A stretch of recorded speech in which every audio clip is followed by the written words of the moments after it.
ফোনে একটা রোগী দেখতে এসেছি। আমরা এসে দেখলাম খামারি। আপনার কি হয়েছে বলেন? ওটা কাশি প্রথমে, তারপরে সেখান থেকে জ্বর, শ্বাসকষ্ট। আমরা এসে দেখলাম যে গরুটার শ্বাসকষ্ট আছে এবং এখানে অল্প অল্প গ্যাস জমছে এবং গরুটা একদিন যাবৎ শোয় না এবং তাপ ছিল 104.5 তাপ ছিল এবং কাশি দেখা যাচ্ছে এবং গরুটা মুখ দিয়ে নালা আসতেছে।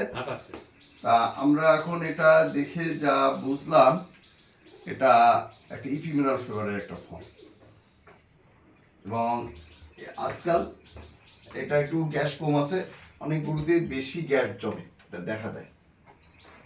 তা এখন আমরা এটাকে চিকিৎসা দিব, দেখা যাক কি হয়। ধন্যবাদ সবাই।